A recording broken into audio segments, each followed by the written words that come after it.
Geeks, my name is Chris, and in this video I'm going to be showing you some of the stuff I've been given over the last couple of months by some of my wonderfully generous friends. Stuff from Japan. We're talking books to read, games to play, interesting Ghostbusters and My Little Pony collabs, Indiana Jones vehicles, all manner of things. So let's talk about that. Simpsons, yeah, there's quite a few things to talk about. So let's talk about all of the things that I've been given over the last couple of months. I'm looking forward to it. Let's go.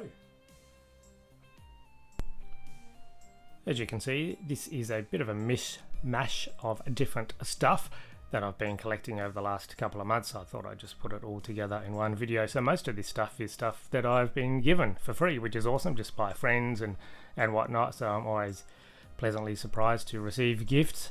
Very generous. I have some lovely friends, and a couple of the things I have bought myself, primarily the Volume 2 Toy Collector's Wish Book Volume 2, which I'm looking forward to reading that for sure, and a bunch of the Kinnikuman, otherwise known as muscle men, here in the West in the 80s, from a friend who was in Japan recently. So yes, here's a bunch of different things that we're going to look at individually. It's the time of Christmas, it's the time of gifts, so most of these here are gifts, so let's see what I got. Yeah. These are both from my mate Tim, who I do the podcast called Answers to Giant Questions. So we've been doing that for a few years now. It's basically in support and extension of his book, which is a theologically dense and very interesting book that he wrote a few years ago. And we do a podcast to answer questions and stuff in the book. So it's all the Tim show basically, and he does a fabulous job researching, and I just help him with a bit of back and forth and witty comments every now and then. But he has this kind of work rewards program, and you know, at the end of the year you claim those reward points for gifts from a catalogue, and he saw these two things in the catalogue, and well, he saw this thing in the catalogue, or thought of me, which is very nice because there wasn't anything else in particular he wanted. Funnily enough, I don't actually have any My Little Ponies in my collection. I know they are a very passionate collectors, and this is an interesting one because it's a Plasmane, so it's a that's the name of the character. It's a Ghostbusters My Little Pony mashup, and in a recent video I talked about the Ghostbusters Transformers mashup and the Transformers G.I. Joe mashup as well. So I love this. I'm happy to add this little My Little Pony in the Ghostbusters suit here to my collection. You saw this with a little Matchbox car from the latest Indiana Jones movie, Dial of Destiny. I know it's not a great film, but you know, the flashback scene was awesome, and so I'm pretty happy that he thought of me when he saw this as well. So we often don't record the podcast in person. Maybe I think once or twice a year we do, because we live very far apart. But the last one he saw me, and we recorded the podcast together, and he brought these with him, so that was a nice surprise. So let's open up this tiny vehicle and this little pony. Two very different things here. So I love this pretty sturdy My Little Pony. As I said, it's my first My Little Pony. It's pretty hefty as well, and the tail is articulated, which I didn't realise. It's pretty cool. So I love the fact that she comes in the very familiar Ghostbusters brown flight suit, and she's got her name, Plasmane.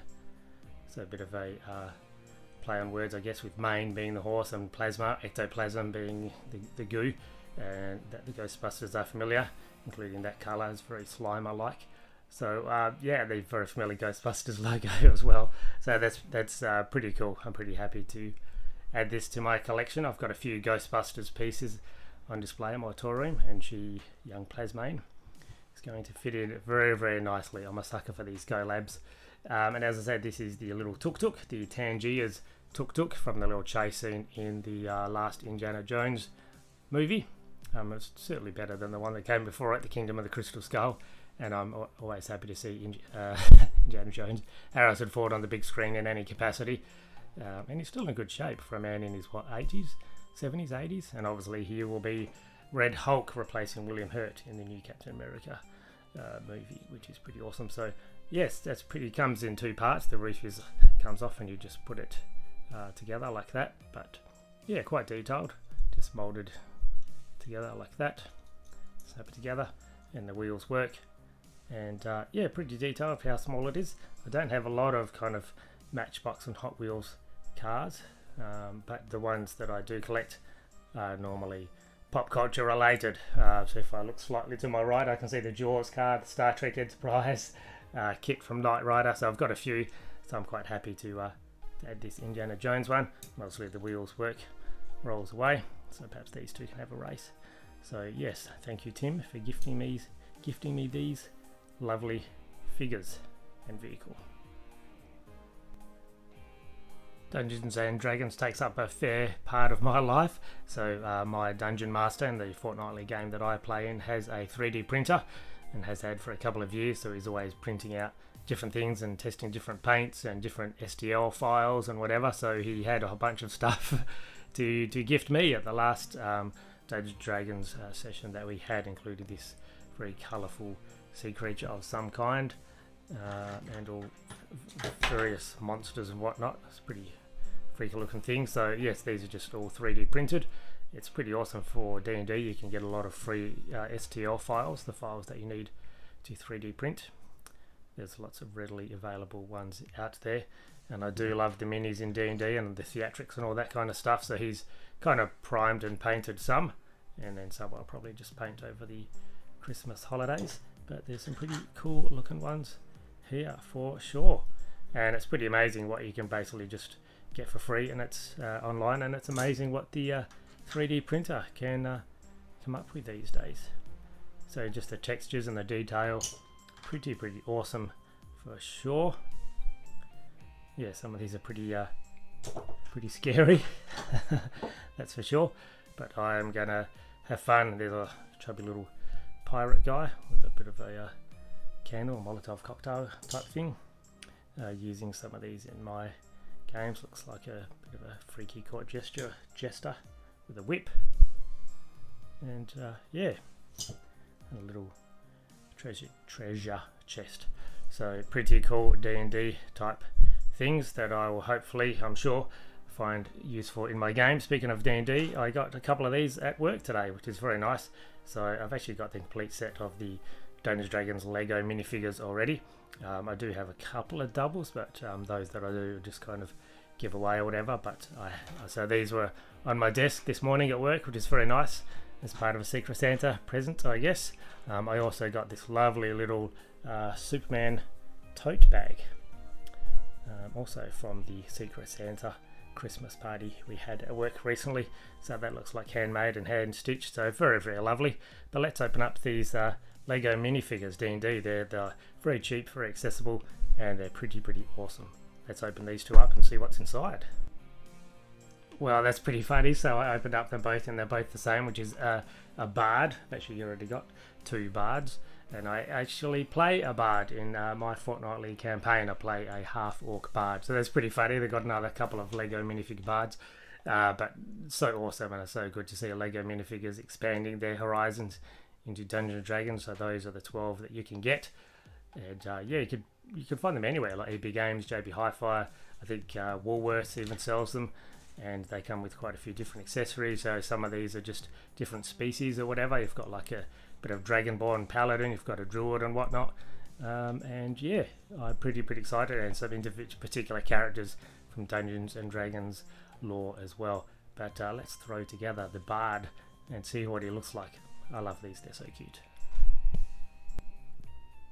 The cool thing about these Lego minifigures is they come with two different heads and expressions on different sides, so you can have a male or female singing or kind of non-singing, and they usually throw in a different couple of different accessories, so an extra accessory also. So yes, both have lutes and the cutlass, but this one came with two cutlasses, and this one just came with the one. So yeah, I love these, very detailed for how small they are. Just love the textures and stuff, and look at that little filigree, is that the word I'm looking for? Love the Justin Bieber kind of hair, the pinkish, hot pink, almost scarf. Yeah, I love it, it's pretty cool. So there's another two different bards for my Lego minifigure collection. Ready to sing, ready to fight, but mainly ready to sing. Also from one of my wonderful colleagues is this lovely Ninja Turtle fabric. I love the vintage cartoon style art. So she just had this spare from a friend of hers, I think, and gave this to me. So it's pretty cool, single-sided. But yes, I can use this when I sell at the Nexus Toy Fair. I've been using it in my toy room just to throw on little some of the tables, including the table that have the lights and the camera on that I'm currently using. So yeah, I just love this late 80s Ninja Turtle cartoon style. Raphael is always my favourite.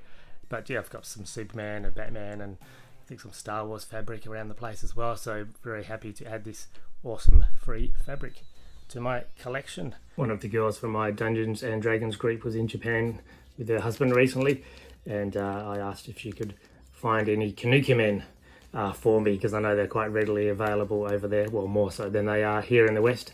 So these designs may look familiar to some of you that grew up in the 80s. We knew them here in the West as Muscle Men, and I've mentioned Muscle Men in the past on this channel. So she found these and managed to bring them home for me, which is very, very nice of her and her husband. So yes, quite happy to have these. I was quite giddy with excitement when she showed me these photos. So let's open these up and look at these little muscle or Kinnikuman. Kinnikuman never really stopped being produced in Japan by the looks of it. As I said, even though they're hard to get here in the West, you can find them like Mandarake, and I was a popular Japanese kind of toy store over there. And also like vending machines and all that kind of stuff. I've never been to Japan. People keep telling me that I'd love it when I go over there, and I certainly would hope to go one day. But yeah, different colours, different styles, different characters. You can tell this guy is obviously meant to be Sagat from Street Fighter. And yes, they're basically just pumped full of character. So there's Sagat from Street Fighter with the eye patch and the scar at his chest. Definitely looks like Sagat. This looks like some kind of, it's got to be a Godzilla creature, right? Potentially. Looks like he's about to karate chop someone or high five, or he's waving hello. And these are the more probably familiar characters that we would have seen as Muscle Men in the 80s. That style, they were kind of based off a lot of wrestlers of the time. So yes, different colours as you can see. I don't know who that guy is meant to be, but I like his cool mask. This guy's got a hole in him, and he's made of a more almost like an razor type of material. He's got a hole in his head as well, and he's got a few bumps on him. Might need to see a doctor pretty soon. But yes, they're all pretty weird designs, and this is like a metal, very heavy as well. Come in. Yes, very heavy, very shiny, and so he kind of looks like this guy, but with a suit of armor on. So yes, pretty cool. So I'm happy to add these handful of Kinnikuman to my collection. And whenever I know that my friends are going to Japan, I try and send them photos and they Kinnikuman, what? Where do I get them? How? Sometimes they're successful, sometimes they're not. But I'm very glad in this case that I was able to get these direct from Japan. Kinnikuman. Speaking of Kinnikuman, there's a lot more where that came from. So this is from another couple of friends of mine from church. They were in Japan recently as well, and they did a wonderful job in sourcing these. Went on a bit of a trip to wherever they happened to be. They just asked around and got to this pile. I threw some cash their way, hoping to get some cheap ones. I mean, there's some very expensive ones as well. They were telling me the prices, but some of these are all kind of the cheap ones. So yes, I just love all the different colours, the different style, different designs, and it just adds a different flavour to the toy shelf. So yeah, a bit of different scales, so they're not all 6 and 7 inch action figures. Very, very interesting. So let's have a closer look at this colourful batch of colourful characters.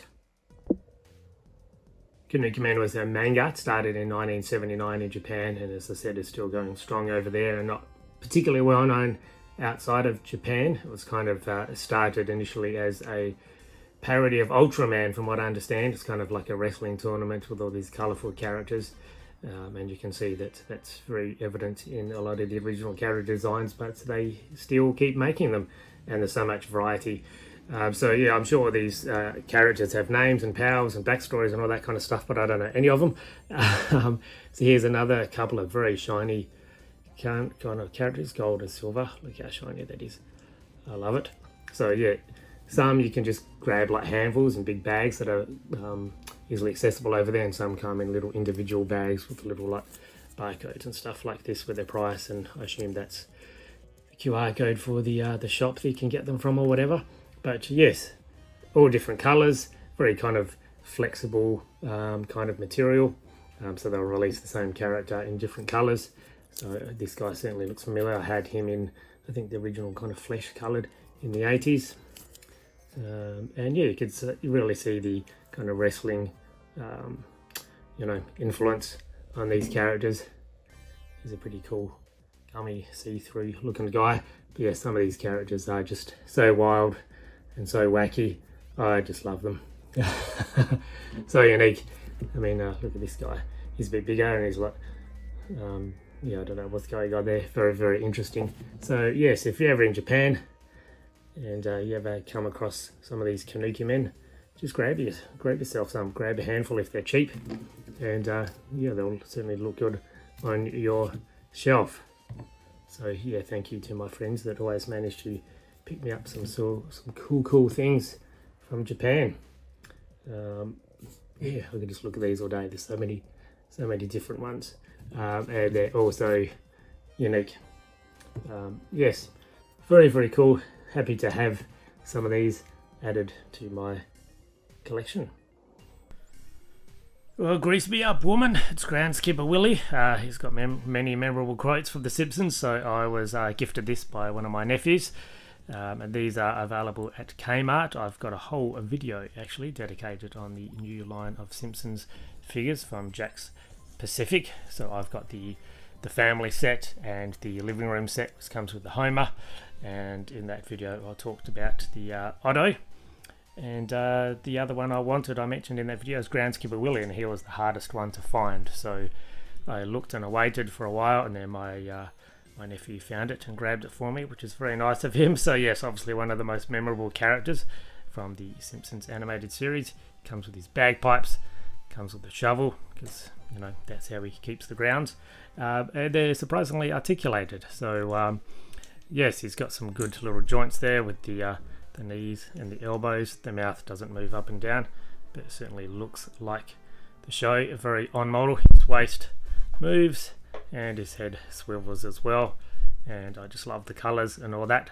So I have a whole shelf in my toy room dedicated to the Simpsons, because I have so many Simpsons characters.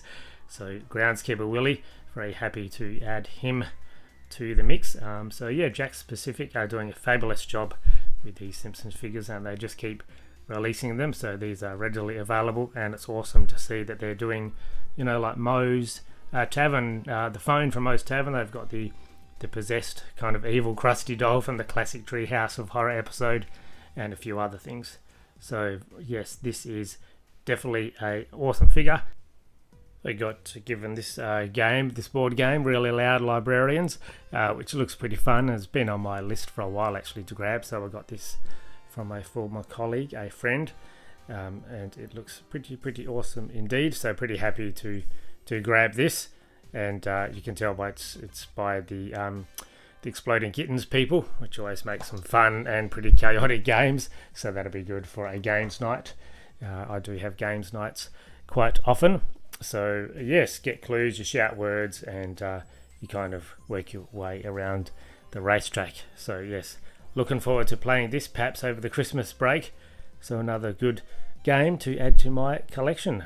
I'm very much looking forward to reading this. So this is by Wayne Shiner and his book, The Toy Collector's Wish Book, Volume 2. So Volume 1 I got from Kickstarter, and he's done a fabulous job of basically chronicling and cataloguing vintage toy lines, and putting them together in wonderful displays like this. So we have the Robin Hood lines, we have the Chuck Norris, we've got Rambo, we've got Dungeons & Dragons, the A-Team, and a few different series like that, which is pretty cool indeed.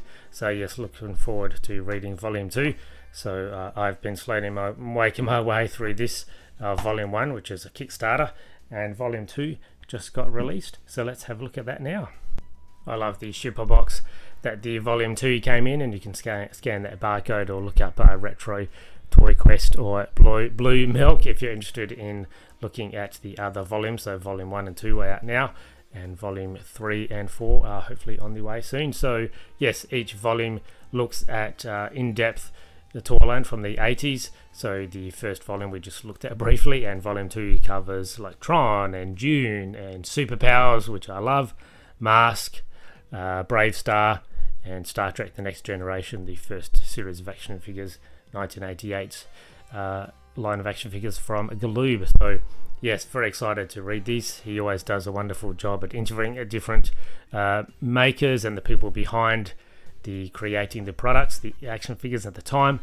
Wonderful photography, all that kind of stuff, and it's just a lovely catalogue of times gone by, all in one lavishly produced book form. So let's have a bit of a closer look at this Toy Collector's Wish Book Volume 2.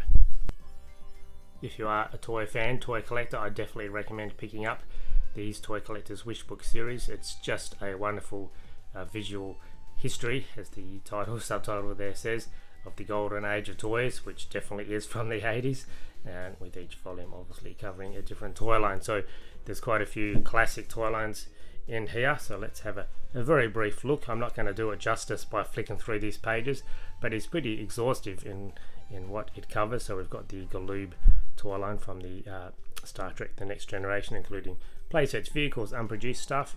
Here we have some Brave Star, and just the way it catalogues it all, talks about the cartoon series, the concept art, and yeah, it's also a good way just to kind of check against your collection. Have you got all the weapons matched up with the right figures and stuff? Mask is such a good toy line.